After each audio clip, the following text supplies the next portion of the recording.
지금부터 형상 관리를 위한 Git이라는 주제로 강의를 시작하도록 하겠습니다. Git에 대해서 더 상세하게 공부하기 이전에 우리가 만들고자 하는 소프트웨어의 형상이 어떠한 것을 의미하는지, 그리고 이 형상을 관리하는 것이 왜 중요한지에 대해서 먼저 살펴보도록 하겠습니다. 형상이라는 단어를 사전에서 검색해보면 사물의 생긴 모양이나 상태를 의미한다 라고 나와 있습니다. 그렇다면 소프트웨어의 형상은 어떠한 것을 의미할까요? 첫 번째 보시는 이미지는 와이어프레임이라고 불리는 화면 설계서입니다. 서비스 기획서나 요구사항 명세서 등을 바탕으로 실제 사용자가 어떻게 우리의 서비스를 이용하게 할 것인지, 그리고 그들에게 어떠한 경험을 제공하게 할 것인지를 눈에 보이도록 설계하는 과정이 필요하죠. 즉, 우리가 만들고자 하는 서비스에 UI, UX를 입히는 과정에서 이러한 스토리보드, 와이어프레임 혹은 프로토타입 등과 같은 문서가 산출이 됩니다. 이러한 모습은 사실 실행되는 형태의 프로그램은 아니지만 이건 역시 소프트웨어의 형상 중에 하나가 될 수 있겠습니다. 두 번째 이미지는 서비스의 흐름을 작성한 일종의 플로우 차트입니다. 우리가 만들고자 하는 화면들이 어떠한 흐름과 로직을 가지고 실행할 것인지를 도식화한 문서가 되겠죠. 이건 역시 프로그램의 형태는 아니지만 소프트웨어의 형상 중 하나가 될 수 있습니다. 마지막 보시는 이미지는 조금 더 로우 레벨의 형상이죠. 바로 소스코드입니다. 우리가 만들고자 하는 서비스가 실제 실행될 수 있는 형태의 앱이 되려면 소스코드를 통해 컴퓨터가 인지할 수 있도록 프로그래밍하는 과정이 필요합니다. 때문에 소스코드 역시 소프트웨어의 형상 중 가장 중요한 하나의 모습이 될 수 있겠죠. 이처럼 하나의 소프트웨어는 매우 다양한 모습의 형상을 가지고 있습니다. 그리고 이 형상들은 요구사항이 새로 변경이 되거나 추가되면서 지속적으로 변하게 되겠죠. 이전 페이지에서 말씀드렸다시피 소프트웨어의 형상은 지속적으로 변할 수밖에 없습니다. 만약에 매우 단순한 프로그램을 만든다고 가정을 한다면, 예를 들면 사칙 연산만 하는 계산기 프로그램을 만든다고 가정을 하면 사실 처음부터 모든 요구사항을 도출해서 분석할 수 있을 것 같습니다.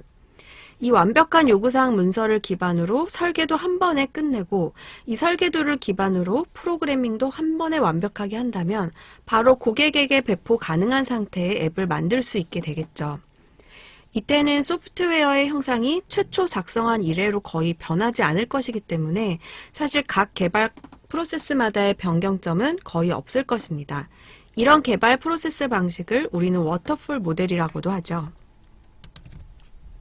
하지만 현실적으로는 거의 불가능한 개발 모델입니다.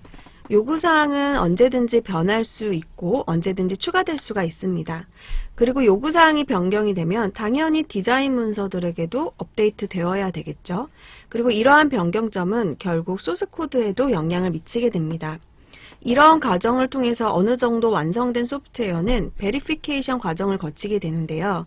이 단계를 통해서 반드시 수정이 필요한 버그가 발견될 수도 있고 개선이 필요한 또 다른 요구사항이 발생될 수도 있습니다.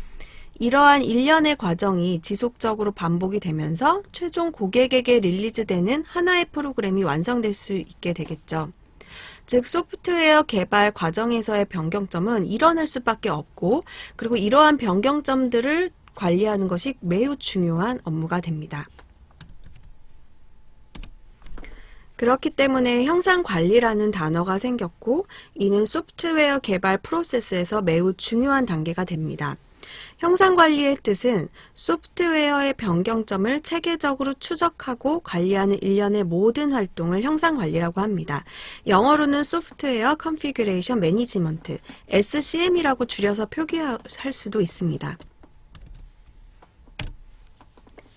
형상을 관리한다라는 것은, 즉 변경점을 관리하고 추적하는 과정은 우리가 진행하고 있는 프로젝트의 리스크를 최소화한다는 것을 의미합니다. 4차 산업이 도래하면서 소프트웨어의 복잡성이나 규모는 점점 더 높아지고 있기 때문에 이러한 변경점을 관리하는 형상 관리는 리스크를 줄이면서 소프트웨어의 품질을 확보하는 가장 핵심 과정이 됩니다.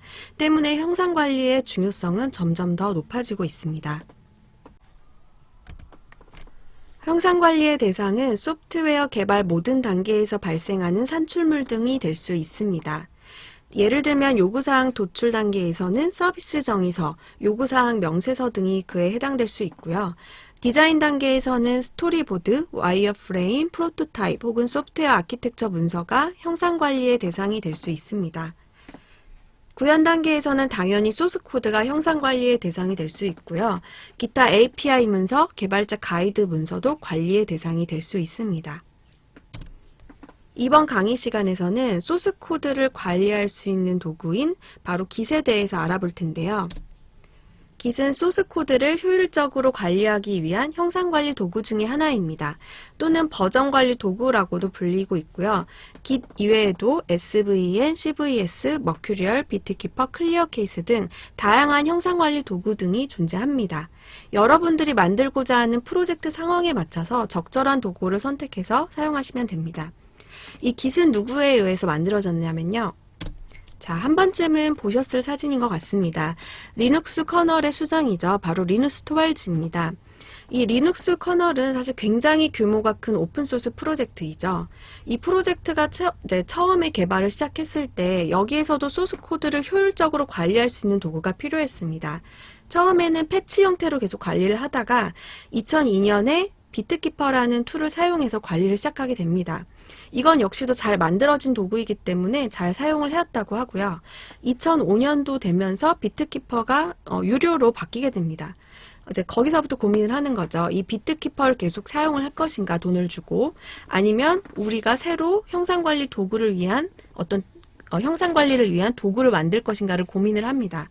결국에 그 리눅스 개발팀에서는 그 비트키퍼의 장단점을 잘 고려해서 본인들의 형상 관리를 위한 Git이라는 도구를 개발하기 시작합니다. 리눅스 개발팀에서 이제 Git을 개발할 때 우리가 만든 도구는 이러한 5가지의 목표를 반드시 수행해야 돼 라고 언급을 합니다. 빠른 속도, 단순한 구조, 비선형적인 개발, 완벽한 분산, 리눅스 커널과 같은 대규모 프로젝트의 유용. 실제 Git을 오랜 시간 사용을 해보면 이 목표를 완벽하게 달성했구나, 완벽하게 구현했구나 라는 생각이 듭니다. 저는 현업에서 약 9년 동안 Git을 매일매일 사용하면서 제품의 소스 코드를 관리를 했는데요. 이제 이 관리를 하면 할수록, 사용을 하면 할수록 참 잘 만든 도구이구나 라는 생각을 항상 해왔습니다. Git의 가장 두드러진 특징이자 장점은 바로 완벽한 분산인데요. 그렇다면 중앙 집중식으로 관리를 하는 것과 분산식으로 관리하는 것에는 어떤 차이가 있는지 한번 살펴보도록 하겠습니다. 중앙집중형 버전관리 방식은 CVS, SVN과 같은 도구에서 사용하는 방식입니다. 이 원격 서버 안에는 우리가 공동으로 개발하고 있는 소스코드 풀셋이 존재합니다. 그리고 ABC 각각의 개발자들은 자신이 맡은 특정 파일을 가져와서 이렇게 개발 작업을 진행할 수가 있습니다.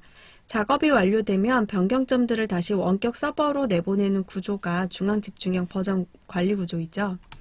이 방식은 일단 직관적이고 간단합니다. 그리고 주요한 데이터들이 이 중앙 서버에 모여있기 때문에 비교적 관리도 매우 쉽죠. 하지만 네트워크가 끊기게 되면은 협업 자체가 불가능한 구조입니다. 또한 이 원격 서버에 장애가 생겨서 우리가 개발하고 있는 이 소스 코드가 손실이 된다면 사실상 이것을 복구하는 방법은 많지 않습니다.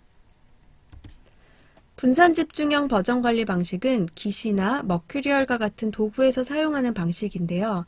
여기서도 원격 서버 안에는 우리가 공동으로 개발하고 있는 소스 코드가 풀셋으로 존재합니다. 동시에 ABC 각각의 개발자들의 로컬 저장소 안에도 동일한 풀셋의 소스 코드가 존재하게 되고요. 그렇기 때문에 동일한 파일에 대해서 각각의 개발자들이 직접 수정하고 빌드해서 확인까지 해볼 수 있는 구조입니다. 네트워크가 없어도 언제 어디서든지 자신의 로컬 저장소에서 작업이 가능한 구조이고요. 네트워크가 연결되고 나면 그때 자신이 작업한 내용을 다시 원격 서버로 내보내면 됩니다. 원격 서버에 있는 그 저장소가 만약에 손실이 된다고 하더라도 다른 로컬 저장소에 있는 이 저장소를 그대로 복원을 하면 되기 때문에 복원도 매우 쉽습니다. 그래서 요새는 거의 다 분산 집중형 버전 관리 방식으로 많이들 추세가 옮겨가고 있고요. 기세 공식 사이트에 들어가 보시면 기세 특징에 대해서 더 확인해 보실 수가 있습니다. 일단 기세는 무료이죠. 그리고 오픈소스입니다. 그렇기 때문에 여기 나와 있는 GitHub 페이지 들어가 보시면 이 기세의 실제 코드를 다 확인을 해 보실 수 있습니다. 기세 사용하는 방식은 커맨드 기반으로 사용을 하게 되는데요. 이 커맨드 방식 자체가 익숙해지면 매우 사용하는 데 어려움이 없습니다. 그리고 여기서 티니 풋프린트라는 말이 나오는데요. 여기서 풋프린트는 소프트웨어 단위가 차지하고 있는 어떤 공간의 크기를 의미합니다. 즉 결국 설치 공간이 매우 작다라는 걸 의미하죠. 나중에 직접 이 깃을 설치해 보시면 아시겠지만 이 깃이 좋은 성능을 가진 거에 비해 설치 파일, 설치 공간은 매우 작다라는 것을 확인해 보실 수 있습니다. 그 밖에 브랜칭 기능, 그리고 스테이징 영역, 다양한 워크플로우 등의 여러 가지 유용한 기능들이 있고요. 그렇기 때문에 대부분의 회사들이 점점 더 깃을 많이 사용하고 있는 추세에 있습니다. 깃의 공식 사이트에 들어가 보시면 이렇게 주요한 파트너사들을 보실 수가 있습니다. 구글, 안드로이드, 마이크로소프트, 링크드인, 넷플릭스 여러 가지 좋은 소프트웨어 회사, 유명한 소프트웨어 회사들이 이미 깃을 사용을 해서 자신의 소스 코드를 관리하고 있는 중이고요.